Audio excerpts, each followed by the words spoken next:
मी यशस्वी होणारच, माझ्या हातात आलेले काम पूर्ण करून मी यशस्वी होणारच, हे विधान आत्मविश्वास असलेल्या व्यक्तीच्या तोंडात सारखे असते. तुला हे जमणार नाही किंवा तू हे करू शकणार नाहीस इत्यादी प्रकारची अनेक वाक्ये पदोपदी ऐकायला मिळतात. किंबहुना हे तुझे कामच नव्हे अशी वाक्ये व्यक्तीला सारखी खाली खेचण्याचा प्रयत्न करीत असतात. पण ज्याचा आत्मविश्वास पक्का असतो तो असल्या वाक्यांना भीक घालत नाही. उलट त्याचा उत्साह आणखी वाढतो, आशावाद प्रबळ बनतो, त्याची कार्यप्रवणता व कृतिशीलता आणखी वाढण्यास मदत होते. येईल त्या प्रसंगाला आनंदाने आणि हसतमुखाने सामोरे जाऊन प्रत्येक आव्हान पेलण्याचे नवे बळ त्याच्या अंगामध्ये संचारत असते. स्वतःच्या आत्मशक्तीवर विश्वास असणे, स्वतःच्या कर्तृत्वावर व प्रयत्नांवर विश्वास असणे, स्वतःच्या प्रयत्नांच्या व ध्येयाच्या दिशेवर विश्वास असणे व समोर आलेले कसलेही आव्हान पेलण्याचे सामर्थ्य ज्याच्या ठायी एकवटलेले असते तिथेच आत्मविश्वास असतो असे म्हणता येते. आत्मविश्वास असलेली व्यक्ती परमेश्वराकडे दिनवाने होऊन दुसरे काही मागत नाही. तो हेच मागतो, आकाशाच्या कुऱ्हाडी माथा खुशाल पाडी, आघात सोसण्याचे सामर्थ्य मात्र द्यावे. आत्मविश्वास असणारी व्यक्ती संकटाशी समस्याशी झुंजते, टक्कर घेते, अक्षरशः हातघाईची लढाई करते आणि आपल्या विश्वासाच्या जोरावर शेवटी विजय प्राप्त करतेच. तुफानामध्ये उसळलेल्या सागराशी अफाट फुटक्या होडीनिशी दोन हात करण्याची तयारी आत्मविश्वासी माणसाची असते. आत्मविश्वासातून खवळलेल्या हत्येलाही आपल्या छातीचा कोट करून पेलण्याची ताकद येते. झेप घेणाऱ्या सिंहाशी झटापट करण्याचे धाडस येते. अशाच पुरुषावर ईश्वर प्रेम करीत असतो, आपल्या कृपाशीर्वादाची सुमने उधळीत असतो. आत्मविश्वासी पुरुषास दुसरे तिसरे काहीच माहीत नसते, त्याची नजर फक्त ध्येयावर असते. योग्य दिशेने त्याची पावले ठामपणे पडत असतात आणि अचूक लक्षवेध घेत तो यश मिळवतोच. कारण त्याला फक्त एकच गोष्ट माहीत असते व त्याचा ठाम निर्धारपूर्वक विचार असतो की मी यश मिळवणारच, मी यशस्वी होणारच. आत्मविश्वास ज्याच्याकडे आहे त्याची लक्षणे साधारणपणे अशी असतात. तो म्हणतो मी यशस्वी होणारच. हा ठाम निश्चय निर्धार त्याच्या जवळ असतो आणि सतत तोच विचार त्याच्या मनामध्ये सारखा घोळत राहतो. कोणत्याही मानवाला शक्य असलेली गोष्ट मीही प्राप्त करू शकतो हा दृढ विश्वास त्याच्याकडे असतो. उत्तुंग ध्येय गाठण्याचा चाललेला त्याचा सदोदित प्रयत्न असतो. पृथ्वी दुभंगली तरी आपल्या स्थानी आढळ आणि अचलपणे तो उभा असतो. ध्येय प्राप्तीची ठोस कृतियोजना तयार असते. अपयशाचे हसतमुखाने स्वागत करून त्यातील चुका समजून घेऊन तो सातत्यानं कामामध्ये सुधारणा करीत जातो. विचार आणि भावनांचा त्याच्या ठिकाणी समतोल असतो, संतुलन असतं. अशक्य हा शब्द त्याच्या शब्दकोशातच नसतो. प्रगल्भ, प्रसन्न व आत्मप्रतिष्ठा लाभलेलं त्याचं व्यक्तिमत्व असतं. आशावादी व सकारात्मक दृष्टिकोन असतो. तो स्वतःचा भाग्यविधाता असतो. हा आत्मविश्वास तुमच्या जवळच आहे, त्याला जागवा. आपली सामाजिक परिस्थिती फारच विपरीत आहे. मूल जन्माला आले की त्याला एका विशिष्ट जातीत धर्मामध्ये कोंबलं जातं. लहानपणापासूनच त्याला भरवलं जातं की तू दीन आहेस, दुर्बळ आहेस, तुला हे जमणार नाही, तू हे करू नको, हे तुझे कामच नाही, तू एका विशिष्ट जातीत जन्माला आलास, तू पापी आहेस. असल्या संस्काराने मूल तसाच विचार करू लागते व जेव्हा एखादी जबाबदारी येऊन त्याच्या अंगावर पडते तेव्हा त्याचे पाय लटपटू लागतात. कोणतेही नवे काम, नवी योजना, नवी कल्पना राबवताना तुला हे जमणार नाही हेच आठवत राहतं, मग तो काहीच करीत नाही. आला दिवस ढकलायचा एवढेच त्याला माहीत असते. नाहीतर कुणाच्या तरी हाताखाली चाकरी करीत लाचारपणे दिनवाने होऊन जीवन कंठत राहायचे हेच त्याचे नशीब असते. आपल्या शाळातूनही असलेच शिक्षण दिले जाते. मुलाची आत्मप्रतिष्ठा खुलवणे, फुलवणे हे राहते बाजूलाच, पण त्याला जितका जास्त खुरटा करता येईल तितके खुजे केले जाते. या सर्वातून जे व्यक्तिमत्व आकाराला येते ते काहीच कामाचे नसते. निराशा, वैफल्यग्रस्तता, लाचारी, दुबळेपण, वीर्यहीन, निस्सत्व, गांडुळाप्रमाणे कणाहीन अशा प्रकारचं व्यक्तिमत्व त्याच्यामधून निर्माण होतं. त्यामध्ये आत्मविश्वासाचा अभाव असतो. म्हणून आज कोणत्याही क्षेत्रात असा, वय कितीही असू द्या, आपल्या व्यक्तिमत्वाचा विकास करून घ्या. आपल्या प्रतिभेचा विकास करा, सृजनशीलता वाढवा, आत्मविश्वास जागृत करा. आत्मविश्वास हा मुळात असतोच, पण जन्मल्यापासून सारखे कानावर नकारात्मक विचार, खाली खेचणाऱ्या खुरटवणाऱ्या सूचना मिळालेल्या असतात. त्यामुळे जवळ सामर्थ्य असूनही तो स्वतःला कमी लेखू लागतो, दुबळा समजतो. हे एक प्रकारचे संमोहन झालेले असते. त्या संमोहनातून, अज्ञानाच्या अंधकारातून बाहेर पडण्यासाठी गरज आहे स्वतःला ओळखण्याची. त्यासाठी सकारात्मक सूचनांचा व दृष्टिकोनाचा अवलंब केला तर हे संमोहन दूर होईल. त्यासाठी स्वतःला जाणा, सो समजून घ्या. इतर गोष्टींचा सोच्या साह्याने अभ्यास करता करता त्याप्रमाणेच सोचाही अभ्यास करा. तुम्हाला आश्चर्य वाटेल, तुमच्यात अमर्याद सामर्थ्य दडलेलं आहे असे तुम्हास आढळून येईल. प्राचीन ऋषींनी, आपल्या पूर्वजांनी गर्जना करून सांगितले, हे अमृताच्या पुत्रानो, दिव्य धामवासी देवतानो, तुम्ही अमर आहात. या विश्वाचे रहस्य ज्यामध्ये दडलेले आहे असा शाश्वत आत्मा तुम्ही आहात. तेच आहे तुमचे खरे स्वरूप, तेच आहे तुमचे अस्तित्व. तुम्ही सर्व शक्तिमान, सर्वज्ञ व सनातन अशा ईश्वराचे अंश आहात. तुम्हाला कसली भीती? उठा, जागे व्हा, ध्येय प्राप्त होईपर्यंत थांबू नका. हे त्या मंत्रदृष्ट्या ऋषींचे शब्द तुमच्या कानावर पडतायत का? ते काय म्हणतायत हे नीट समजून घ्या व आपले खरे शक्तिशाली स्वरूप जाणा. मुळातल्या शक्तीवर विश्वास म्हणजेच आत्मविश्वास होय. त्या आत्मस्वरूपाला तुम्ही जाणण्याचा प्रयत्न केलात तर तुमचा आत्मविश्वास जागृत होईल. त्या बदकांच्या पिलाची गोष्ट तुम्हाला माहीत आहे का? ग दि माडगूळकरांनी त्याच्यावर एक सुंदर कविताही केलेली आहे. एका तळ्यामध्ये सुरेख अशी बदकांची पिले होती. त्यांच्यामध्येच पण त्या सर्वाहून निराळे असे एक पिल्लू होते. त्या पिलाला सर्वजण कुरूप असे म्हणून हिणवत असत, कारण ते सर्वांपेक्षा वेगळेच होते. त्याला कोणी बरोबर खेळायला घेत नसे, म्हणून ते लांब जाऊन एकटेच पाण्यावर तरंगत बसायचे. त्याच्याकडे बोट दाखवून लोक हसून म्हणायचे, ते कुरूप वेडे पिल्लू पहा. हे सर्व ऐकून त्या पिलास फार दुःख व्हायचे. ते तसे स्वभावाने भोळे होते. त्याला कोणीच विचारित नसल्याने आपले दुःख तरी कोणापाशी सांगावे, म्हणून ते दूर जाऊन एकटेच रडत बसायचे. प्रत्येक जण त्याला धाक दपटशा दाखवायचा व येता जाता टोचा मारायचा. मात्र एके दिवशी चमत्कार झाला. त्या पिलाची भीती आणि वेडेपण दूर पळून गेले, कारण त्याने त्या दिवशी हळूच पाण्यात डोकावून पाहिले व त्याचेच त्याला स्वरूप समजून आले. तो एक राजहंस होता.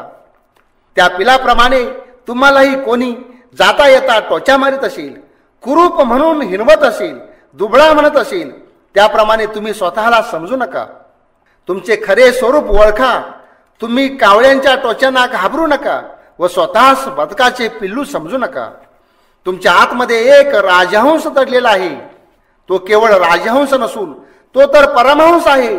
त्याला जाणा. तुमचा आत्मविश्वास उफाळून वर येईल. एव्हरेस्ट शिखर प्रथम पादाक्रांत केलेल्या एडमंड हिलरी या गिर्यारोहकास विचारल्यावर त्याने सांगितले, आम्ही शिखर पादाक्रांत केले नाही, आम्ही स्वतःच जिंकले. आपण स्वतः कोण आहोत व आपण काय होऊ शकतो याचा शोध घ्या. तो सिंह तुम्हाला आठवतो का? सिंहीन आपल्या पिलाला जन्म देऊन पुढे गेले होते. काही वेळाने त्याच जागेवरून एक धनगर मेंढराचा कळप घेऊन निघाला होता. त्या मेंढराच्या कळपाबरोबर ते पिलूही झाले. त्याला जगाविषयी काहीच ज्ञान नव्हते. त्याला त्यातील एक मेंढी हीच आपली आई वाटत होती. ते मेंढराबरोबर खेळायचे, त्यांच्याबरोबर चरायला जायचे, गवतही खायचे व मेंढराप्रमाणेच बे बे करून ओरडायचे. लांडगा आला की त्याच्या भीतीने ते पिलूही पळून जायचे. एके दिवशी मेंढराचा कळप चरत चरत दूर जंगलामध्ये गेला.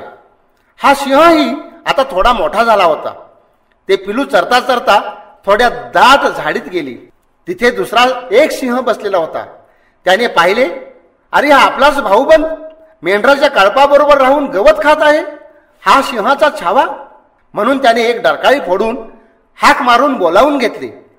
त्या सिंहाला पाहताच हा मेंढरातला छावा गर्भगळीत झाला व आता मी मरणार म्हणून भिवून पळू लागला.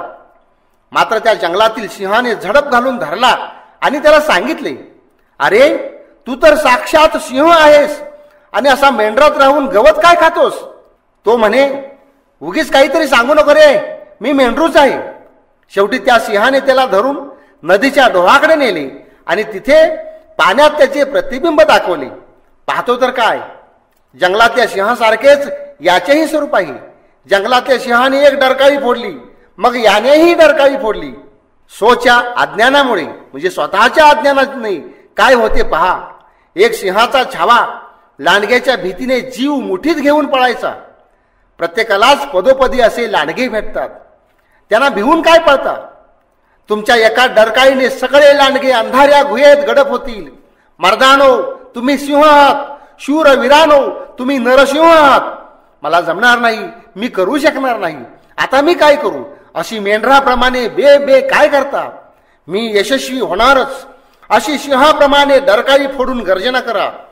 तुमच्या डरकाळीने सारा आसमंत हादरून सोडा आणि मग चमत्कार बघा. सगळा मेंढराचा कळप भिवून पळालेला असेल, एकही कावळा समोर येणार नाही. तुम्हाला कोणत्याच लांडग्याची भीती वाटणार नाही. त्यात कोल्ह्यांची काय बिशाद आहे? तुम्हाला भीती कुणाची? निर्भय व्हा, आत्मवान व्हा, बलवान व्हा, शूर वीर मर्द बनून कामाला लागा. सगळी जळमटे झटकून टाका. सिंहाला भ्याडपणा शोभत नाही. कामामध्ये कच कसली खाता? सिंहाप्रमाणे ध्येयाकडे झेप घ्या, तुम्ही यशस्वी व्हाल. लोक 3 प्रकारचे जीवन जगतात.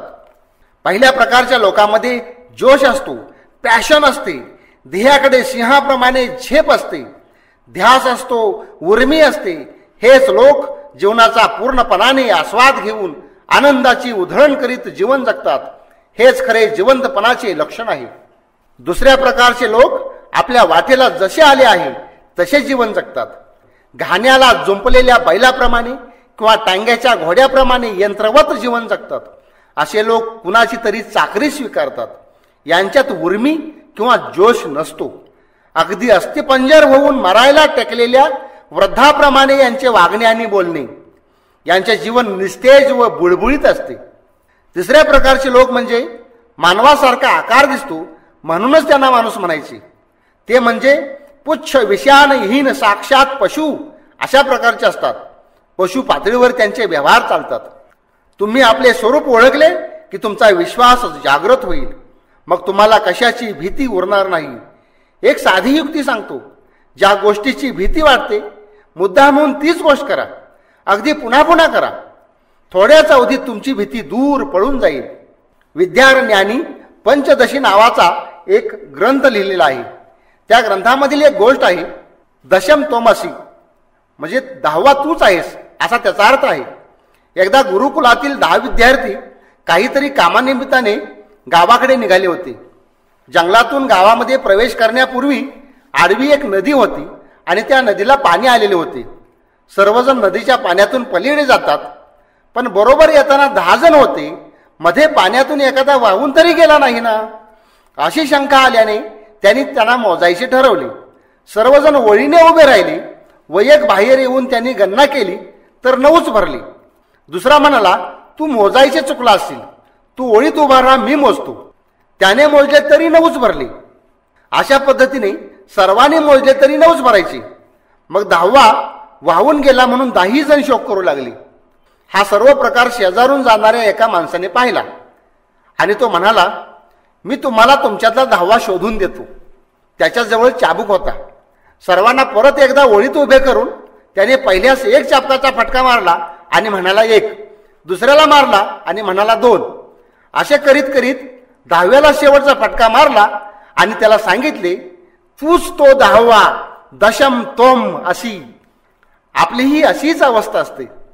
आपल्या जवळच सर्व काही असते, पण केवळ स्वतःच्याच अज्ञानामुळे मला जमणार नाही, मला येत नाही, माझ्याकडून चुका होतील, लोक मला काय म्हणतील, मी करू शकणार नाही, मी ध्येय मिळवू शकेन का, माझ्यात काहीतरी कमी आहे, मला येऊ मिळालं नाही आणि तेव मिळालं नाही, अशा प्रकारचे नाना तऱ्हेचे बहाणे सांगून स्वतःचीच वजावट करीत बसतात. पण तुमच्याकडे सर्व काही आहे हे स्वची जाणीव दाखवून देते.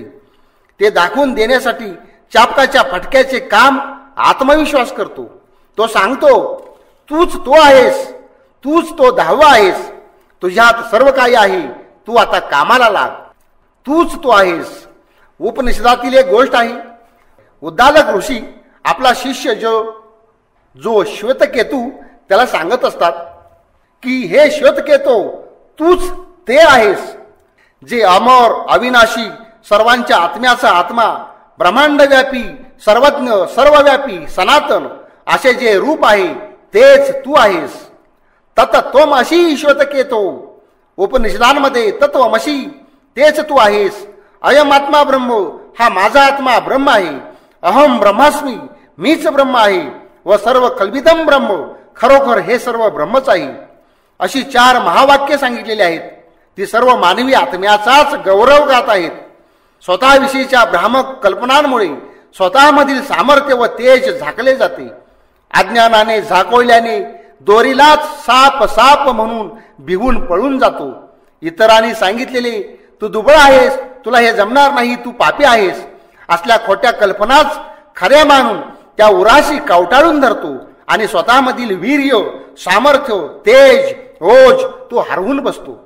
जेव्हा कोणीतरी येऊन सांगावे तू वीर आहेस, तू शूर आहेस, तुझ्यात सर्व सामर्थ्य एकवटलेले आहे, तेजाचे तेज तूच आहेस, अमृताचे अमृत तूच आहेस, तूच सत्य आहेस, आनंदाचे निधान तूच आहेस, तूच आहेस कल्याणाचेही कल्याण, सर्व शक्तीचा स्रोत, सनातन सत्य, सर्व प्रकारच्या ज्ञानाचा प्रकाश व जगातील ऐच्छयावत आनंदाचे स्थान, हे सर्व काही तूच आहेस, ते तूच आहेस. आपल्या जवळील या सामर्थ्यावरील व सत्यावरील विश्वास म्हणजेच आत्मविश्वास. माझ्या तरुण मित्रा, तू स्वतःला जाण. कोण आहेस तू व का आलास? त्या विधात्यानं तुझ्या रूपानं एक फूल बनवलं आणि पाठवून दिलं या पृथ्वीवरल्या बागेत. असं म्हणतात सुगंधाची उधळण करण्यासाठी. शीतल चंद्राच्या मोहक चांदण्यासारखा तू प्रेमाचा वर्षाव करावास. लहान बालकाच्या निरागस हास्यासारखे तुझं जीवन निर्मळ व निष्कलंक राहू दे. 2 प्रेमिकांची नजर भेट ज्या ठिकाणी होते तिथेही तुझंच अस्तित्व असतं. दीन दुबळ्या वेदनेने पिडलेल्या दुःखितांच्या डोळ्यातील अश्रूंच्या प्रत्येक थेंबात तू तुझं प्रतिबिंब पाहावस. तुला कुठे जायचंय हे तुला ठाऊक आहे का? ते करून घे. ज्या ठिकाणी तुला पोहोचायचं आहे त्याचा रस्ता फारच दुर्गम आहे. उंच उंच पहाड, अपयशाच्या खोल दर्या, अडचणींची जंगले आणि संकटांची अरण्य तुला पार करायचे आहेत. वाटेत काटे कुठेही खूप पसरलेले आहेत. पदोपदी रानवट जंगली स्वापदांचे आवाज तुला भिववतील. तसेच मध्येच मंजूळ स्वरानी गुंजन करणारे आल्हाददायक खळखळणारे अल्लड झरे व बहरलेली फळे फुले यांनी नटलेल्या रमणीय पुष्प वाटिकाही भेटतील. तिथे थोडा विसाव, पण तिथेच रमू नकोस. तुला अजून पुढे जायचे आहे. त्या उंच ध्येय शिखरावरील नजर कधीही ढळू देऊ नकोस. तुझ्या स्वतःची आंतरिक जाणीव आणि तुझ्यावरील विश्वास हे त्या ध्येय मंदिरात तुला नेऊन सोडतील. आत्मविश्वास हाच तुझा संगत सोबती आहे. तुमच्यामध्ये जे सामर्थ्य आहे, सर्वांच्या आतमध्ये जे सामर्थ्य आहे, त्याला जाग करण्यासाठी थोडंसं डिवचावं लागतं. आत्मविश्वासाचं सामर्थ्य अनेकामध्ये असतेच, पण त्याला थोडं डिवचायला हवं, हलवून जाग करावं लागतं. महाकवी कालिदास हा एक धनगराचा मुलगा. प्रथम तो निरक्षर होता. तो कालीदेवीचा भक्त. एकदा त्याच्या पत्नीनं त्याच्या अशिक्षितपणाची थट्टा केली. तो घरातून निघून गेला. देवीची तपश्चर्या केली. देवी प्रसन्न झाली व आशीर्वाद दिला. नंतर त्याने सर्व शिकून घेतले आणि संस्कृत भाषेतील महाकवी झाला. त्याचे मेघदूत आणि अभिज्ञान शाकुंतलम ही काव्ये केवळ अप्रतिमच नव्हे तर संस्कृत भाषेतील अलंकार आहेत. कवी भूषण यांचेही असेच झाले. त्याची भावजाई त्याला सारखं टोचून बोलायची. तो प्रथमतः पोटापुरतही कमवत नव्हता. एकदा जेवताना मिठावरून भावजाई त्याला बोलली. ते त्याच्या फार जिव्हारी लागली. त्यावेळी त्याने निर्धार केला की आपण मोठे कवी होऊन नाव आणि संपत्ती कमवायची. नंतर तो खरेच मोठा कवी झाला. प्रथम तो बुंदेलच्या छत्रसालाच्या दरबारात आणि नंतर छत्रपती शिवाजी महाराजांच्या दरबारात राजकवी म्हणून मानानं मिरवला. त्याने शिवाजी महाराजावर काव्य केलेलं आहे. त्यालाच शिवभारत असे म्हणतात.